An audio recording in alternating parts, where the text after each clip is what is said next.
wondering why I'm wearing a bow tie and a waistcoat. Well, that's because I'm wearing a pocket watch and it's on a chain, and rather than being on my wrist, I can keep it in my waistcoat pocket like this. Now this watch has stopped because I haven't worn it for a while and I haven't wound it up. So the first thing I do is to wind it up, and the best way to do it is, rather than going round and round and round, just to rock it side by side. And now you can see it's beginning to tick.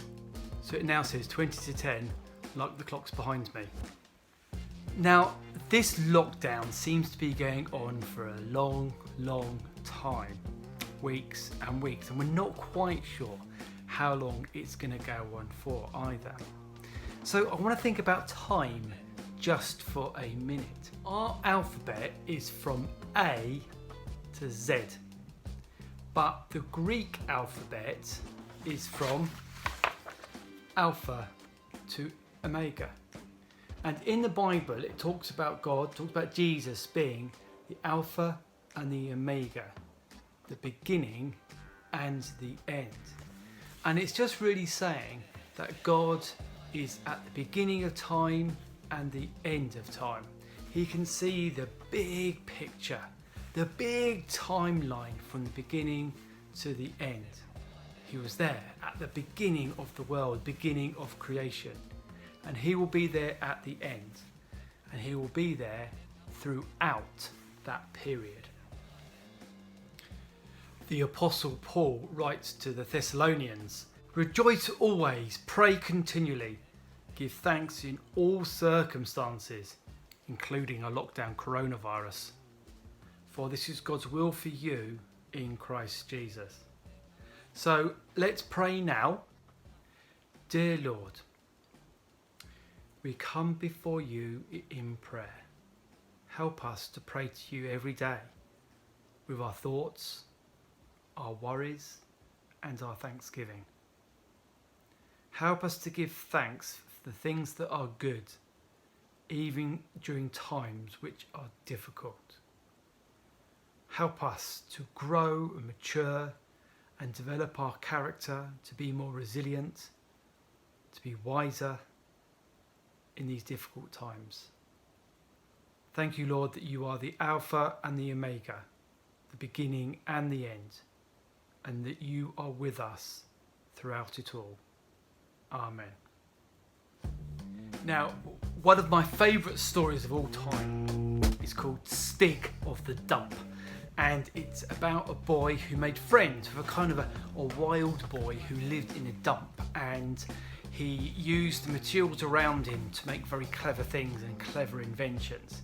There's a saying in there that I love, and it's this: wood warms you twice. Once when you cut it and chop it up, because when you chop up wood it's really hard work and it makes you warm because of the exercise that's involved. And it also warms you when you burn the wood.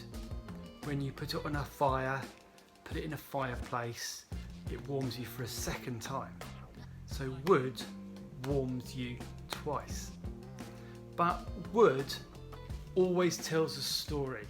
I can always tell you where I got a piece of wood from, maybe from a neighbour's tree that was coming down, maybe a shed that was blown over in a gale and had to be thrown away. Even with this log, you can see that this end was cut a long time ago and this end was cut more recently. So let me show you now a really exciting little film clip all about chainsaws and chopping up wood. Welcome to today's awesome assembly. Mr. Badger and I are going to think about using a chainsaw. Now a chainsaw is really dangerous, so you shouldn't really use one. If you are going to use one, you must have personal protective equipment, PPE. You must have suitable boots on. You must wear goggles to stop the bits getting in your eyes, ear muffs because it gets very noisy, and good gloves as well. I lost the cover to keep my chainsaw over, so I made it out of a for sale sign. Can you see that? So let's just check the blade. Oh, it's not very sharp. Right, so this is the chain, and each of these teeth need to be sharpened, but some are on the left, some are on the right. So first, 1, 2, 3. 1, 2, 3. And I'm back at the start. Now I'm going to turn it round, and I'm going to do the ones which are on the other side.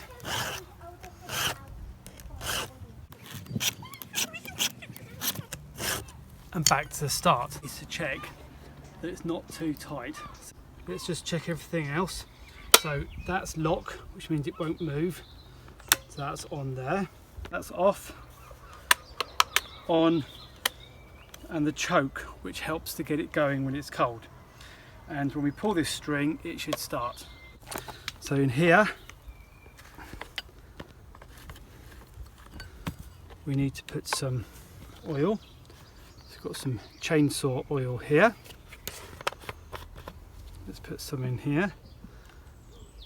It's very thick. It's like golden syrup. So we'll put the lid of the oil back on. Take off the petrol. No.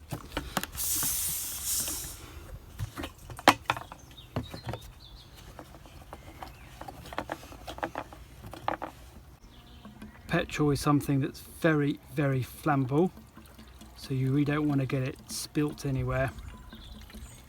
You mustn't have any flames or anything like that nearby, no sources of ignition, or else you could have a really serious fire. And we'll put the lid on that straight away. So to start it, put it all on and pull the string.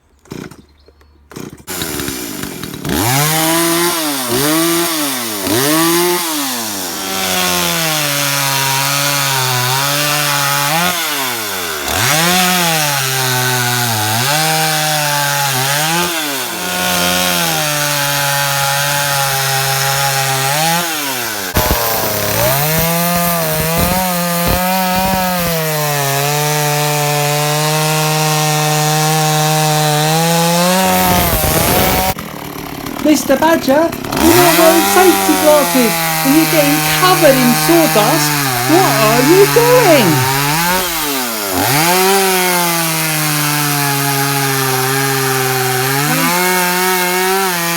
And look out for that log rolling towards you. Look out. Chainsaws are really sharp and can get through anything. You're really careful.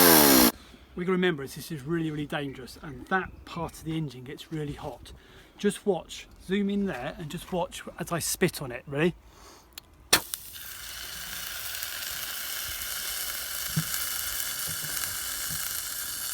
Now I wouldn't normally say you should spit on things, but I haven't got any water with me, but isn't that really hot?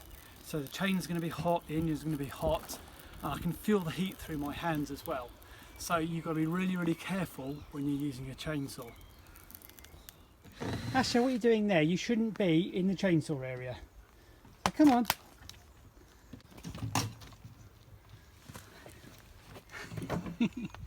Don't you want to wear glasses? So when you chop them up with a chainsaw, you need to split them with an axe. Like that. Now the axe is stuck.